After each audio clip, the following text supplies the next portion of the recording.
warahmatullahi wabarakatuh. Terima kasih atas kesempatannya.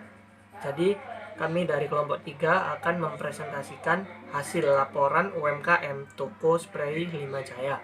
Dan sebelumnya saya akan memperkenalkan diri. Nama saya Muhammad Fitra dengan NIM 2019 310263.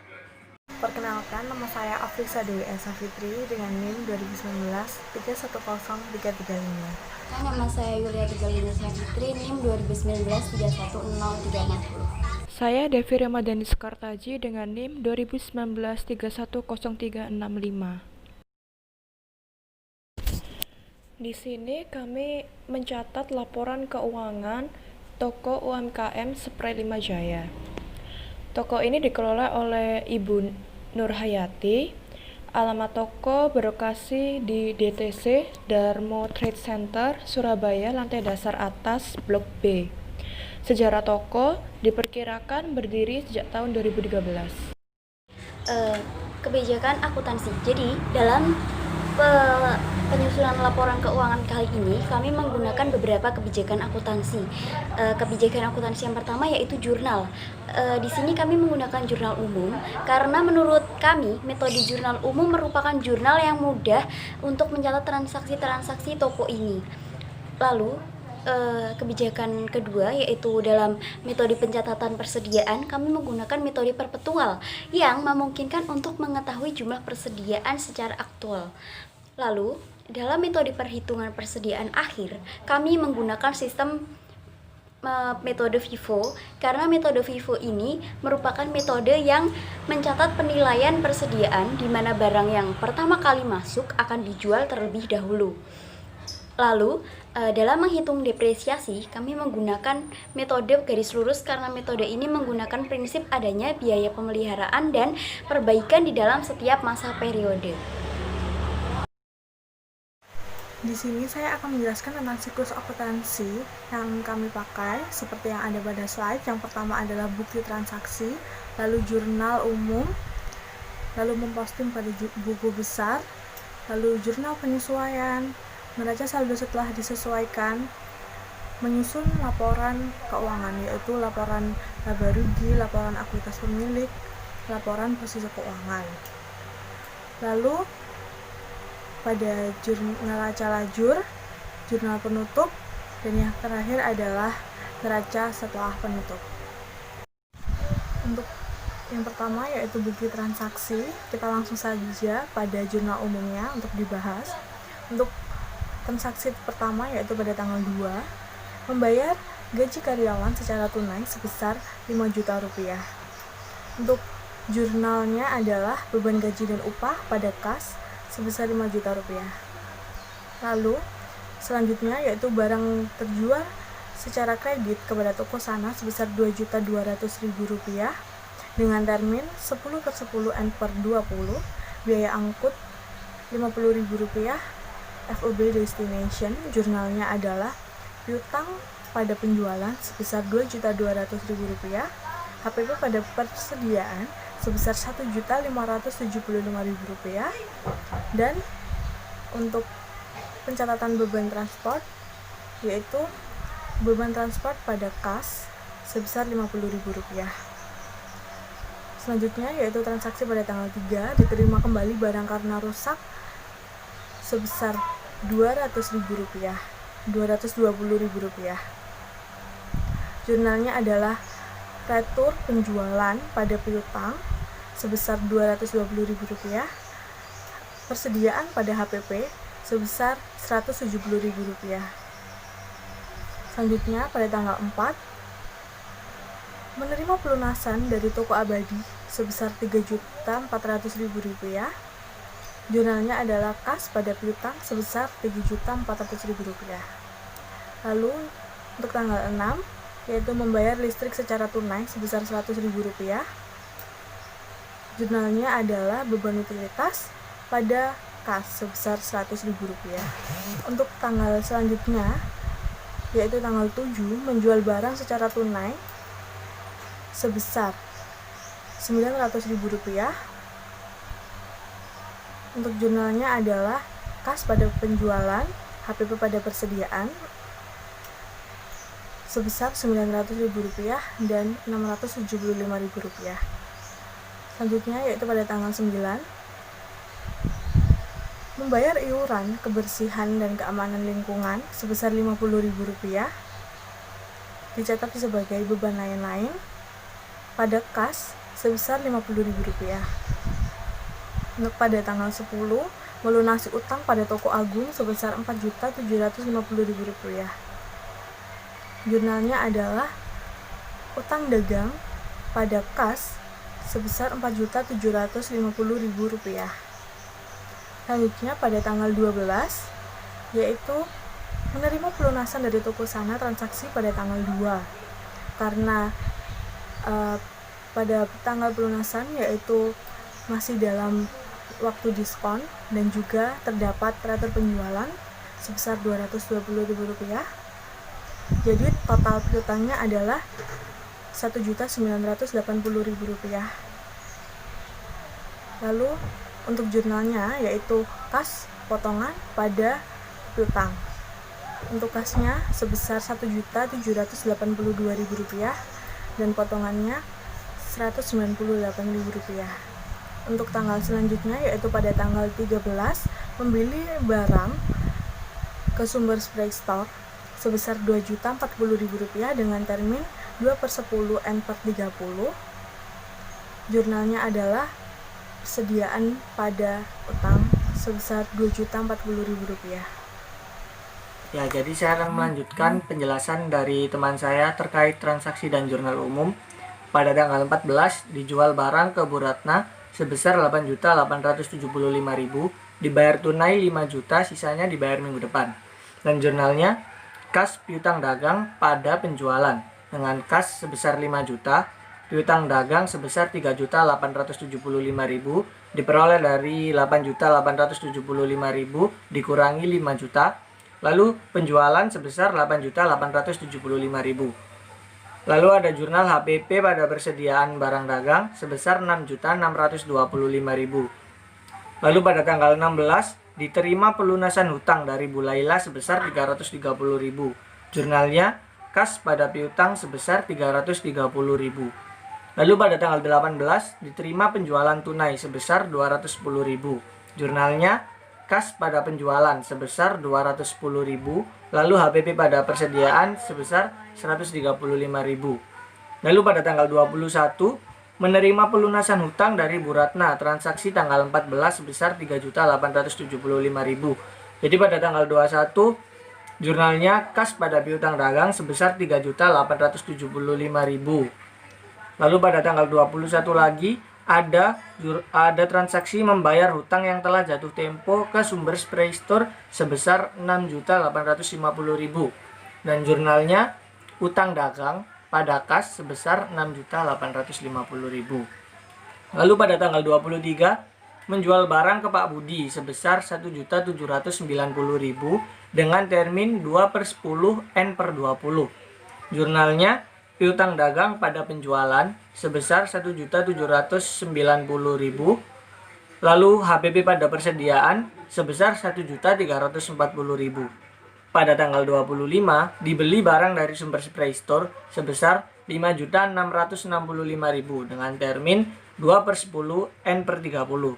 Dan jurnalnya persediaan barang dagang pada utang dagang sebesar Rp5.665.000.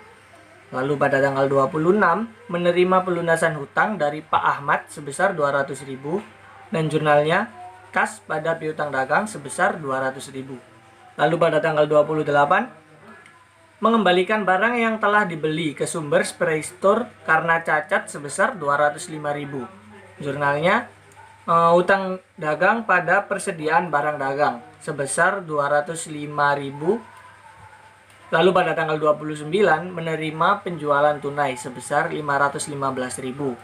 Jurnalnya kas pada penjualan sebesar Rp515.000, lalu HPP pada persediaan sebesar Rp365.000.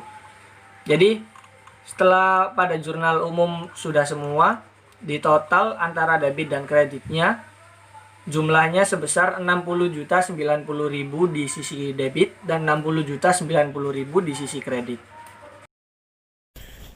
Ya, selanjutnya beralih ke neraca saldo awal toko 5 Jaya per 1 Mei 2020. Neraca saldo awal sendiri merupakan seluruh kumpulan akun yang ada di buku besar. Pertama, ada akun kas dengan posisi debit senilai 11.912.000. Selanjutnya ada akun piutang di posisi debit nominal 1.790.000. Selanjutnya akun perlengkapan di posisi debit dengan nominal 220.000.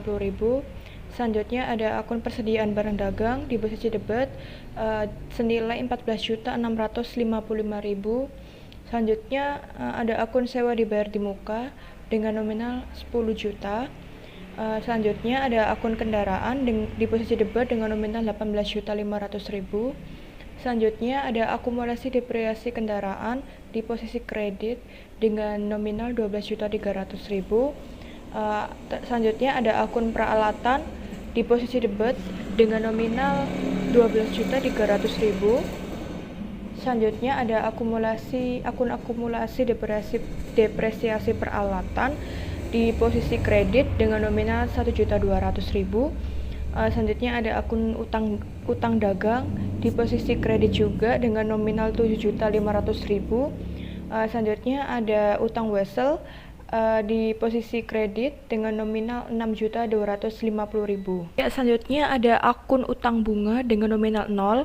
Selanjutnya ada akun modal usaha di posisi kredit dengan nominal 43.800.000. Selanjutnya ada akun penjualan di posisi kredit dengan nominal 14.490.000. Selanjutnya ada akun retro penjualan di posisi debit dengan nominal 220.000. Ada akun potongan penjualan di posisi debit juga dengan nominal 198.000. Akun beban utilitas di posisi debit dengan nominal 100.000. Akun beban gaji dan upah di posisi debit dengan nominal 5 juta.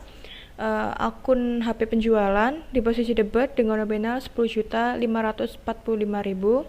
Akun beban sewa dengan nominal 0, beban perlengkapan dengan nominal 0, beban penyusutan bangunan dengan nominal 0, beban penyusutan kendaraan dengan nominal 0, beban penyusutan peralatan dengan nominal 0, akun beban lain-lain di posisi debit dengan nominal 50.000, akun beban transport di posisi debit dengan nominal 50.000, dan terakhir akun beban bunga dengan nominal 0. Total neraca saldo awal balance senilai 85.540.000. Baik, selanjutnya yaitu buku besar. Buku besar ada 27 akun. Akun yang pertama yaitu akun kas. Akun kas ini saldo akhirnya 11.912.000 berada di sisi debit. Lalu akun kedua yaitu akun piutang dagang dengan nominal 1.790.000 di posisi debit. Kemudian ada akun perlengkapan dengan saldo 250 di debit. Kemudian ada persediaan barang dagang sebesar 14.655 di posisi debit. Lalu akun selanjutnya sewa dibayar di muka 8.750.000 berada di posisi debit. Lalu ada kendaraan sebesar 18.500 di posisi debit, dan akun selanjutnya akun penyusutan kendaraan sebesar 12.600 di posisi kredit, dan selanjutnya peralatan 12.300 di posisi debit. Akun akumulasi penyusutan peralatan sejumlah 1.400 di posisi kredit. Lalu ada utang dagang sebesar 7.500 di posisi kredit. Lalu ada utang wesel 6.250 di posisi kredit. Lalu ada utang bunga sebesar Rp52.083 di posisi kredit. Lalu selanjutnya ada modal pemilik sebesar Rp40.310.167 di posisi kredit. Akun selanjutnya ikhtisar laba rugi sebesar minus Rp489.833. Lalu pada jurnal penutup ditutup di posisi debit sehingga hasil akhirnya adalah 0. Lalu kemudian di akun penjualan ada sebesar 14.490.000 di posisi kredit. Kemudian di ditutup pada jurnal penutup menjadi 0, lalu kemudian ada retur penjualan sebesar 220.000 di posisi debit, kemudian dikreditkan pada jurnal penutup menjadi 0, lalu selanjutnya ada beban utilitas sebesar 100.000 di posisi debit, lalu ditutup di jurnal penutup menjadi 0. Akun beban gaji dengan saldo debit sebesar 5 juta, kemudian ditutup pada jurnal penutup menjadi 0, lalu kemudian ada HP penjualan sebesar 10.545 di posisi debit, kemudian ditutup pada jurnal penutup menjadi 0, lalu akun selanjutnya ada akun beban sewa sebesar 1.250.000 di posisi debit, kemudian ditutup menjadi 0, lalu kemudian ada beban perlengkapan 14.750, kemudian ditutup menjadi 0, lalu ada beban penyusulan kendaraan sebesar 300.000, lalu ditutup pada jurnal penutup menjadi 0, lalu ada beban penyusutan peralatan sebesar 200.000 di posisi debit, kemudian ditutup pada jurnal penutup menjadi 0, lalu ada beban lain-lain 50.000 di posisi debit, kemudian dikreditkan pada jurnal penutup menjadi 0, lalu yang terakhir yaitu akun beban bunga sebesar 52.083 rupiah yang semula di posisi debit, kemudian dikreditkan menjadi 0. Selanjutnya yaitu jurnal penyesuaian. Transaksi yang pertama adalah sewa yang telah menjadi beban bulan ini sebesar Rp1.250.000. Itu berasal dari sewa 1 tahun yaitu Rp15 juta. Jadi per bulannya adalah Rp1.250.000. Jurnalnya adalah beban sewa pada sewa dibayar di muka sebesar Rp1.250.000. Lalu yang selanjutnya adalah perlengkapan yang tersisa sebesar Rp205.250.000. Jadi yang terpakai adalah sebesar Rp14.750. Untuk jurnalnya adalah beban perlengkapan pada perlengkapan sebesar Rp14.750. Lalu untuk selanjutnya adalah hitung penyusutan aktiva selama bulan Mei. Yang pertama adalah penyusutan peralatan. Jurnalnya adalah beban penyusutan peralatan pada akumulasi depresiasi peralatan sebesar Rp200.000. Lalu untuk kendaraan, beban penyusutan kendaraan pada akumulasi depresiasi kendaraan sebesar Rp300.000. Untuk yang selanjutnya yaitu mencatat bunga wesel sebagai beban. Jurnalnya adalah beban bunga pada utang bunga sebesar Rp52.083. Ya, sekarang saya akan menjelaskan tentang neraca yang telah disesuaikan. Jadi, di neraca yang telah disesuaikan ini, saldo dari akun-akunnya diambil dari buku besar yang sudah mengalami penyesuaian sebelumnya yang telah dijelaskan oleh teman saya. Jadi, ada perubahan dari neraca saldo awal, seperti sewa dibayar di muka, yang awalnya di debit sebesar 10 juta, karena telah menjadi beban bulan ini sebesar 1.250.000, jadi sekarang tinggal 8.750.000 di sisi debit. Sama halnya dengan akumulasi depresiasi kendaraan menjadi 12.600.000, lalu akumulasi depresiasi peralatan menjadi 1.400.000, lalu ada juga perlengkapan yang tersisa sebesar 205.250 yang sebelumnya di neraca saldo awal sebesar 220.000. Lalu ada juga tambahan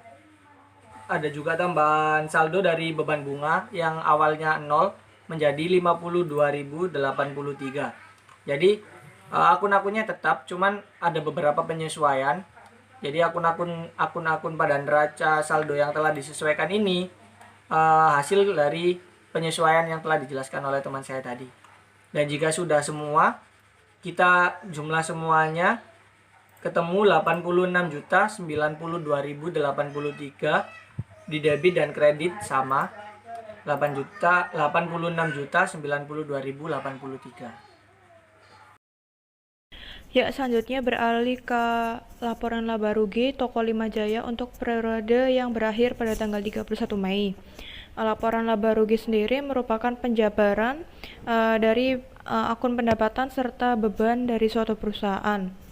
Di sini ada akun penjualan dengan nominal 14.490.000, dikurangi dengan akun retur penjualan dengan nominal 220.000, dikurangi oleh akun potongan penjualan dengan nominal 198.000, menghasilkan total revenue senilai 14.072.000. Selanjutnya beralih ke harga pokok penjualan, nominalnya 10.545.000. Jadi total harga pokok penjualan yaitu 10.545.000. Total revenue dikurangi dengan total harga pokok penjualan menghasilkan laba kotor senilai 3.527.000. Selanjutnya ada akun beban. Yang pertama beban utilitas dengan nominal 100.000, beban gaji dan upah dengan nominal 5 juta, beban sewa dengan nominal 1.250.000, beban perlengkapan dengan nominal 14.750, beban penyusutan kendaraan dengan nominal 300.000, beban penyusutan peralatan dengan nominal 200.000, beban lain-lain dengan nominal 50.000, beban transport dengan nominal 50.000, serta beban bunga dengan nominal Rp52.083. Menghasilkan total beban operasional dan beban lain-lain senilai minus Rp7.016.833. Total laba kotor dikurangi dengan total beban operasional dan beban lain-lain menghasilkan laba bersih sebelum pajak senilai minus Rp3.489.833, merupakan yang bisa dikatakan rugi. Yaitu laporan ekuitas pemilik. Laporan ekuitas pemilik ini sama dengan laporan perubahan ekuitas, ya di mana modal pemilik per 1 Mei 2020 kemudian ditambah dengan laba bersih. Namun di sini laba bersih kita minus, yang berarti toko Spray 5 Jaya ini mengalami kerugian sebesar Rp3.489.833. Jadi jumlah ekuitas per 31 Mei 2020 sebesar modal pemilik per 1 Mei dikurangi dengan kerugian kita pada penjualan bulan Mei sebesar Rp40.310.167. Selanjutnya yaitu laporan posisi keuangan toko 5 Jaya pada bulan Mei. Yang pertama adalah aset lancar. Untuk totalnya adalah Rp312.250. Lalu untuk total aset tetap adalah Rp16.800. Jadi untuk total aktifanya adalah Rp54.112.250. Untuk yang pasifa yaitu liabilitas lancar, totalnya adalah Rp13.802.83. Untuk ekuitas modal pemilik sebesar Rp40.310.167. Jadi untuk total pasifa adalah Rp54.112.250. Ya, jadi saya akan menjelaskan tentang neraca lajur. Tujuan dibuatnya neraca lajur sendiri adalah mempermudah kita dalam membuat laporan keuangan. Dan neraca lajur juga bisa mempermudah kita dalam mengetahui kesalahan-kesalahan pada saat pembuatan laporan keuangan. Nah, pada neraca lajur sendiri ada 5 pokok. Ada neraca saldo, jurnal penyesuaian, neraca setelah disesuaikan, laba rugi, dan juga neraca. Kita mulai jelaskan dari neraca saldo. Jadi pada neraca saldo ini akun-akunnya sama yang telah kita buat sebelumnya. Semua yang ada di neraca saldo kita masukkan. Dan totalnya adalah Rp85.540.000 baik di sisi debit maupun di sisi kredit. Lalu jurnal penyesuaian. Jadi jurnal penyesuaian ini transaksi-transaksi yang telah disesuaikan pada bulan ini. Seperti adanya sewa yang telah menjadi beban. Lalu ada juga perlengkapan yang tersisa, lalu ada beban penyusutan, dan juga ada beban bunga. Jadi kayak seperti di sini, perlengkapan sebesar Rp14.750 di sisi kredit. Lalu ada persediaan barang dagang maksud saya sewa dibayar di muka sebesar Rp1.250.000 di sisi kredit. Lalu ada akumulasi depresiasi kendaraan sebesar 300.000 di sisi kredit, akumulasi depresiasi peralatan sebesar 200.000 di sisi kredit, lalu ada utang bunga sebesar 52.083 di sisi kredit, dan ada juga beban sewa 1.250.000 di sisi debit, beban perlengkapan 14.750 di sisi debit, beban penyusutan kendaraan 300.000 di sisi debit, lalu beban penyusutan peralatan 200.000 di sisi debit, dan yang terakhir ada beban bunga sebesar 52.083. Nah, jika ditotal semua hasilnya adalah 1.816.833. Nah, sama di sisi debit dan kredit 1.816.833. Lalu lanjut ke neraca yang telah disesuaikan. Jadi neraca yang telah disesuaikan ini bisa diperoleh dari gabungan antara nilai neraca saldo awal dan jurnal penyesuaian. Jadi misalkan di sini contohnya seperti perlengkapan. Nah, jika ada perlengkapan di saldo awal di sisi debit, lalu ada perlengkapan pada jurnal penyesuaian di sisi kredit, berarti tinggal dikurangi yang dari 220.000 di neraca saldo awal dan 14.750 di jurnal penyesuaian. Jadi di neraca saldo menjadi yang tersisa tinggal 205.250. Sama dengan halnya sewa dibayar di muka yang pada neraca saldo awal 10 juta, lalu ada penyesuaian sebesar 1.250.000 menjadi 8.750.000. Sama seperti yang dijelaskan pada pada part yang sebelumnya. Jadi di sini pada neraca saldo yang telah disesuaikan totalnya adalah 86.092.083, sama di sisi debit dan sisi kredit. Lalu lanjut ke laba rugi.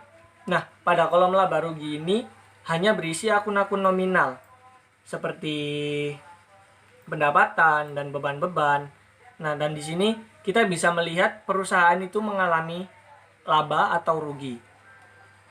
Jadi dimasukkan akun-akun yang merupakan akun-akun nominal seperti di sini ada penjualan sebesar 14.490.000.